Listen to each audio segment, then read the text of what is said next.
Great. Thank you so much, Jeff. So we're going to shift gears here a little bit because if you think that managing donations, financial donations is a big job, it's important to know that donations of goods and services can also present some significant challenges for you. So the unique issue here is that there might be a need for appropriate storage facilities as you might receive perishable items that are going to need refrigeration, or suddenly you'll be the recipient of 1,000 teddy bears, or an overabundance of donated clothing and other personal items that you anticipated needing, but until you determine your distribution, to your victim population, you have to have an immediate home where you can keep these items undamaged and also viable. So a plan should be in place for an identified charitable organization or group of organizations that can help manage and distribute these kinds of donations. And we'll talk a little bit more about that later.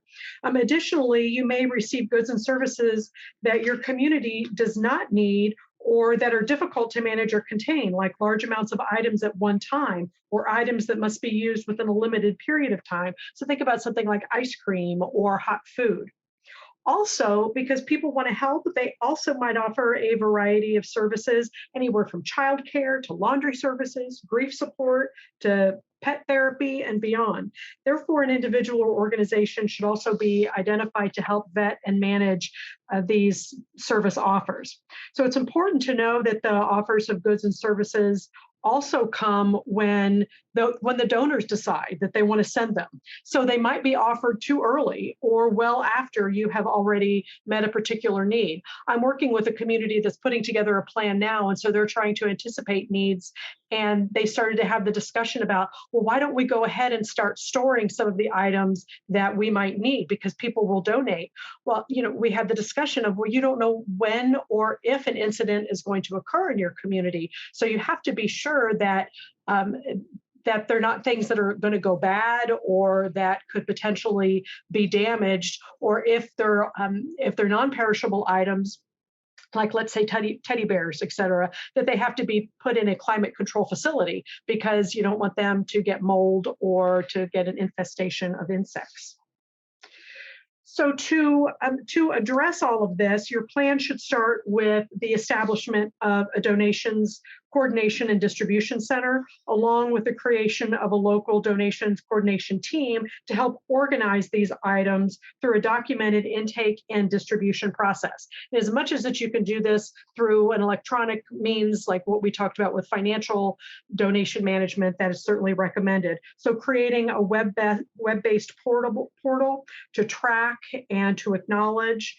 And it's important that acknowledgement is key too, to acknowledge that you received the donation and to give thanks. And it's the same thing with financial donations too, that people need to know that it has been received and that there's appreciation for those items.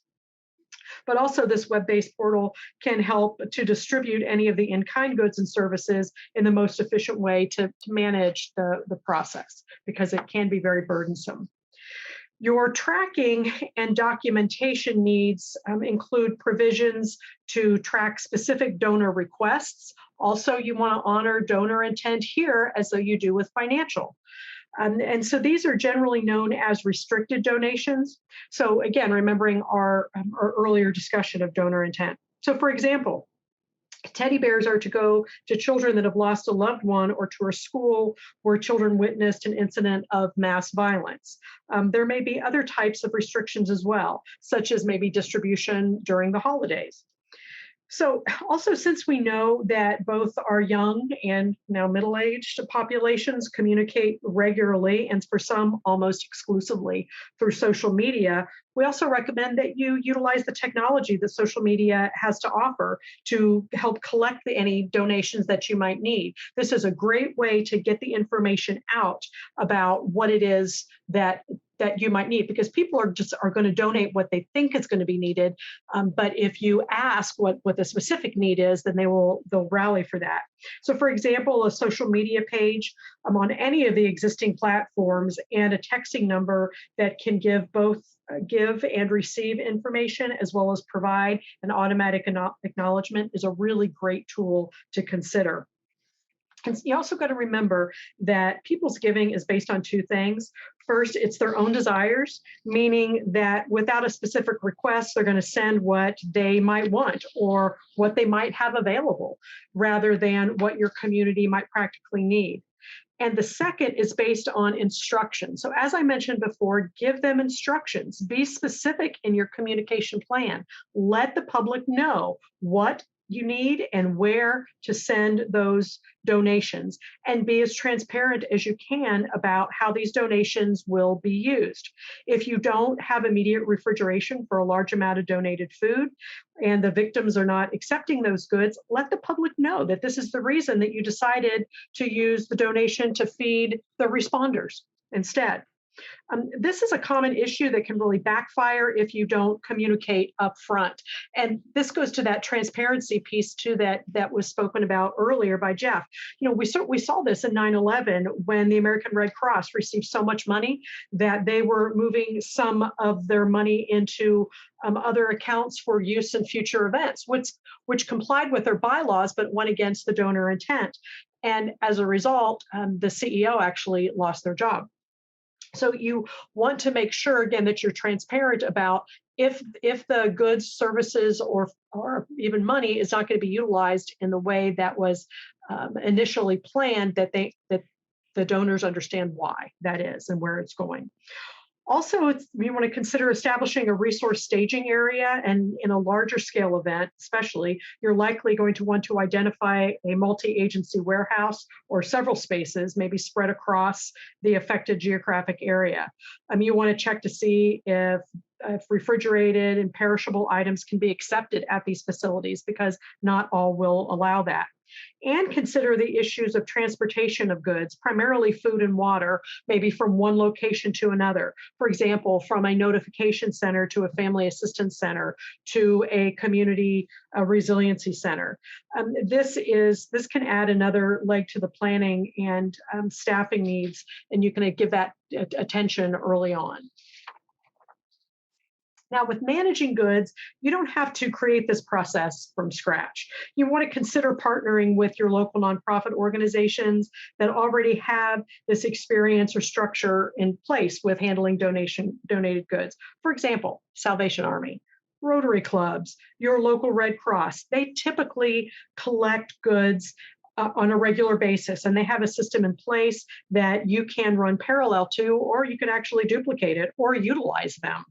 It's not recommended that you fully integrate with existing donations already held by an agency unless they are willing to have all of those goods go to your effort. Again, referencing back with Red Cross, if they are willing to distribute those items, that there needs to be a very clear understanding as to those items have to go to the victims of this particular event. And if they have an excess, then there could be a further discussion or maybe an agreement that it can go for allocation for other types of incidents. But that needs to be stated clearly. Because this is a complex process to identify who owns what, who owns the goods. And so this needs to be identified quickly. So I would recommend contacting your local VOAD, which is your voluntary organizations active in disasters, because they generally really have a good handle on these issues, and they can be a direct source of information and assistance about how to put together memorandums of understanding. Also think about partnering maybe with your local city, county, and community service agencies, such as your schools. Your faith-based organizations are a great resource, as well as your service and civic clubs, because they can assist in the planning as well as collection, storage, and distribution. So even if you don't always need everyone, consider allowing the local service agencies to help as a means of sustainability, since they're likely going to continue to be around in the long term, way after your immediate response and services have ended. And know too that there is something that you haven't thought of, and that's okay. There always is. Create a process for managing unsolicited donations. The best example I can give you is in Newtown when they kind of had to stop everything. and try to come up with some appropriate housing for a number of ponies that were donated because of the children, and thinking that, children love ponies. Well, somebody came and dropped off a bunch of ponies that needed to be cared for. I mean, again, intent was well-meaning, but what are you going to do with these ponies? Where are they going to stay? How are they going to be fed, et cetera? So you can only imagine the hardship that it was for the response team. But that's something that you can plan for, that things will arrive that will be unexpected. Now, just like with money, you will be accountable for the donations of goods by your victims, donors, by the law. However you do it, you need to be systematic. You want to create your databases to track collection and disbursement, as well as your acknowledgement to all donations, no matter how large or small. In large-scale incidents, the media is also going to hold you accountable. If your incident is limited to a small community, then you're going to have to face your neighbors, face the family members, and all who are part of that ripple effect of mass violence. Don't let the good work be perceived as something that's deceptive or fraudulent because of poor record keeping. Remember, perception is everything, and it's the same for financial donations as well. Involving your local community agencies may also help to identify your potential storage facilities and warehouses for those in-kind donations, which again might remain available after most of the response services are gone and the needs are no longer there. So check to see if refrigerated perishable items can be accepted by these facilities that maybe they would want to distribute. Consider having partnerships, again, with your local city services to assist in donation pickups or drop-offs. Very often, they already have a designated place that's known for a community pickup or drop-off point. Think about, when school starts and backpacks are being donated, or during the holidays when donations are being collected.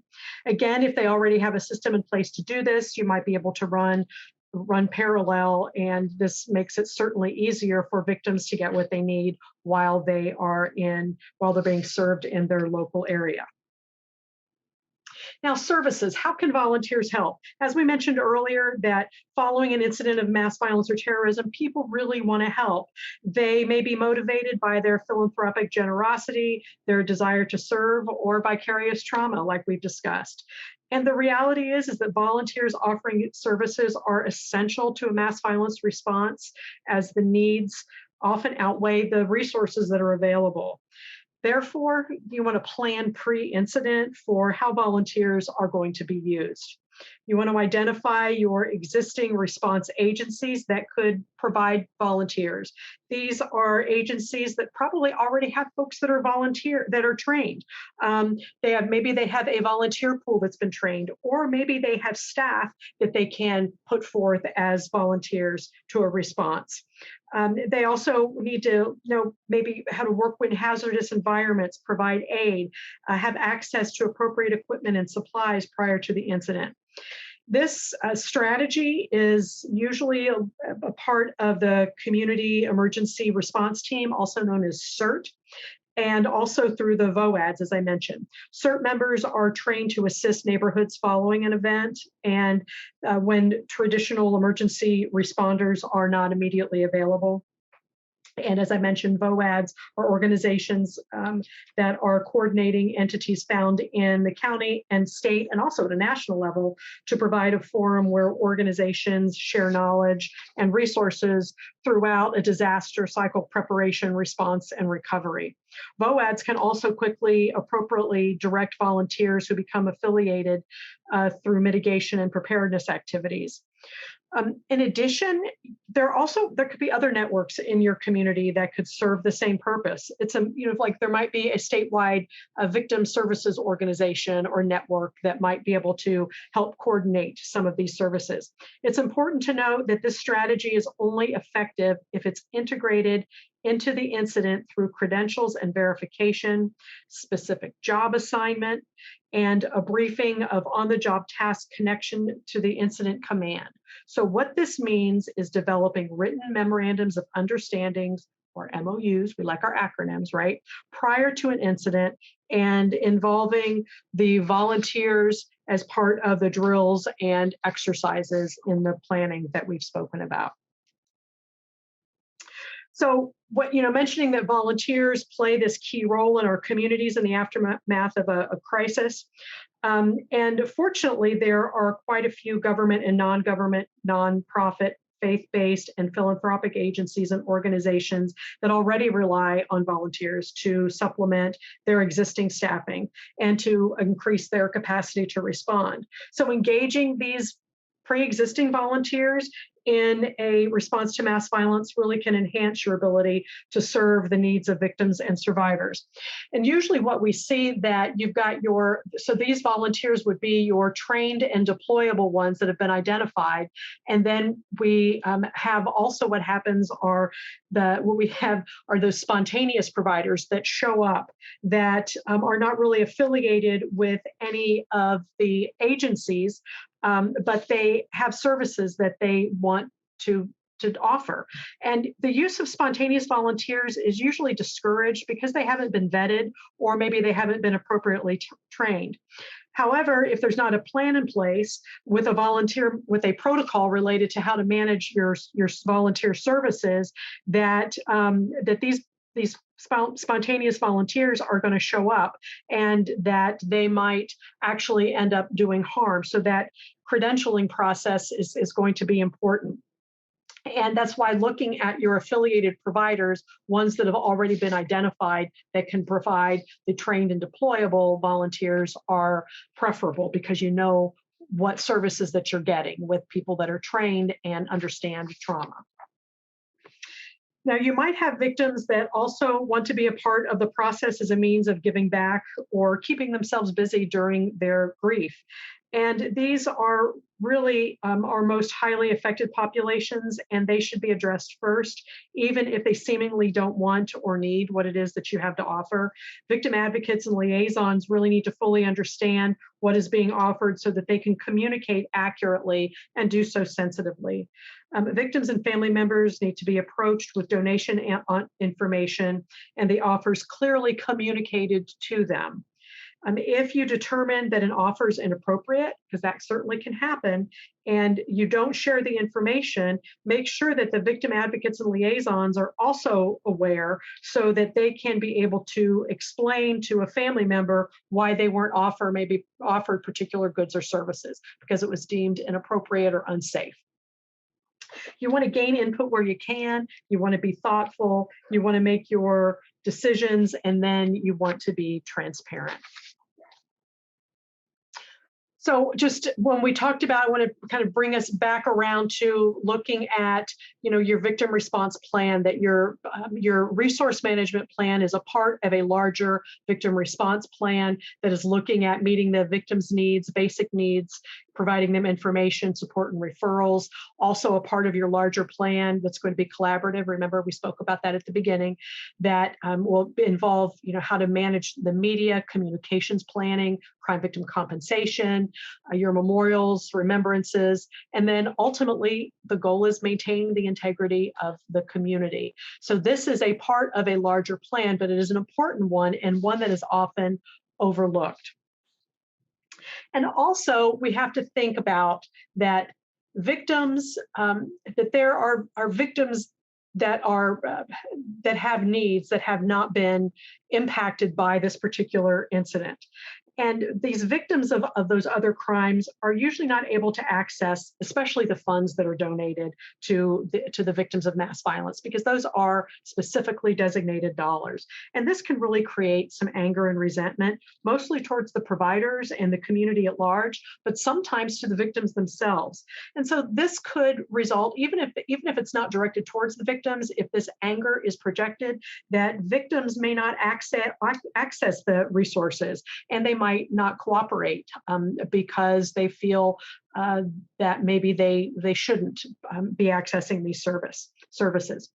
And while there really isn't a simple solution to address this issue, it's important in your planning to know that it will likely occur, that you have victims of other crimes that are feeling that this isn't fair. One option is to consider, as a part of your planning, is to establish a way to distribute some of the excess goods and services to other victims of crime. Now, we can't do this with funds, but recognizing that there might be an excess, to be talking with, look, again, you want to honor donor intent and say, hey, look, there's a possibility that we might have more food and water. Do you care if they go to other programs? Or we have a lot of volunteers that want to provide services to crime victims, maybe related to grief and trauma. How about you donate some of your time to some of these other victim servicing organizations, and talking to them ahead of time. Also, think about that you have the opportunity for a teachable moment, that this is an opportunity to share with the community that there are crime victims in their community every day that would benefit from generosity, whether it's from food, services, goods, or finances.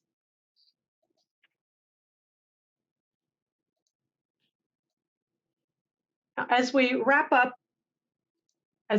today, we want to talk about, again, this importance of planning, and really to validate the value of planning, and remember that most success doesn't just happen, it's planned for. And that planners really need to have comfort in the actual process. A lot of people are looking for what is the end result.